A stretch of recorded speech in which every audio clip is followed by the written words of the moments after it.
Have to say this at the beginning of my video. Has this ever happened to you? But no, today we're making lefse. So what I start out with is a 28-ounce box of instant mashed potatoes, and then I put about 10 cups of water, 2.5 cups of milk, 2 sticks of butter, and whatever kind of salt you want. I don't use a lot because I'm not crazy about it.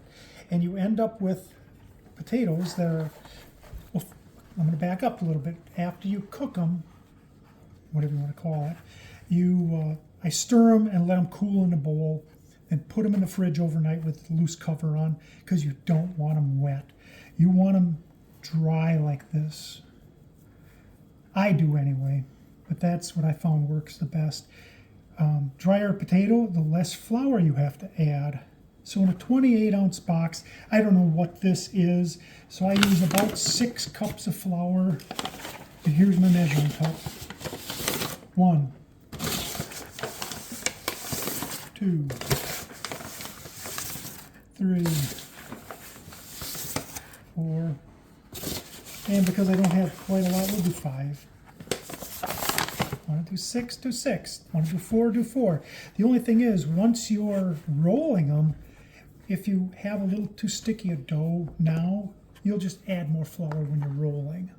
Not the end of the world. So if you look at this other bowl then, this is what it looks like after you're done adding the flour. It's real crumbling. And what we found was, just kind of compressing together, and I'm using my fingers as a measure, so I always end up with real similar sized balls. And then you just, when you're rolling them, if you notice that they're too big or too small, you can just pinch off a piece or add a piece, and then we put them in a bowl, and they'll go in the fridge. And you leave them in the fridge until you're ready to use them, and only take out a few at a time, because if they get warm, they get sticky.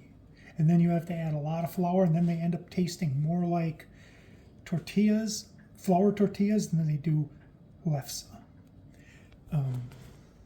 So, I hope this helps. Okay, so today we're rolling what we started yesterday. So the dough has to stay in a while. So this is the rolling board before, when it's clean.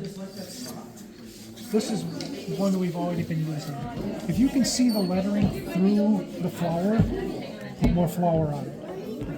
Same with the rolling pin. There's no words on it, but what I do is I grab a handful of flour and I just roll it into the rolling pin. And then the rest I put on.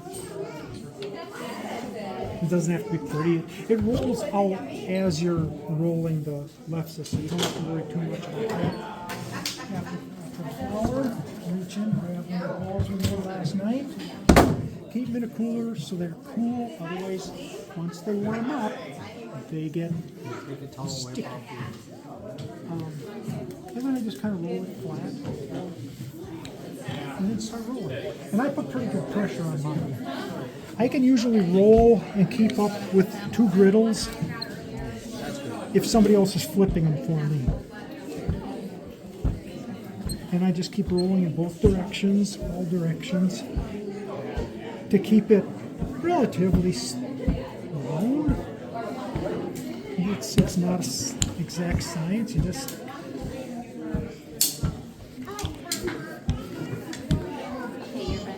And the thinner they are, the harder they are to work with as far as when you pick them up to put them on the griddle. But I like them a little thinner because I just like them that way. So there, that's about the size of the griddle. So then you take... No water. Let's go to the water. And you got to make sure there's no dough on the end of your stick. That has to be all clean and flour. You're using a lot of flour. Pick it nice and easy. And most of the time, if you touch that griddle, you're done moving it, because it will not move now.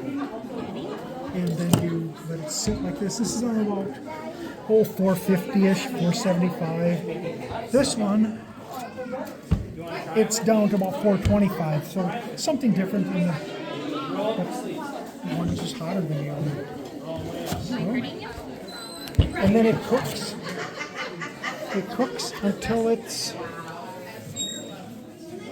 just like this one's got little brown spots. And then you roll it. I don't like the burn on it. So if they get black, I don't put them on the pie. I just throw them away or let somebody eat them. Perfect. And that's Lefse in a nutshell. Thanks. Hope this helps.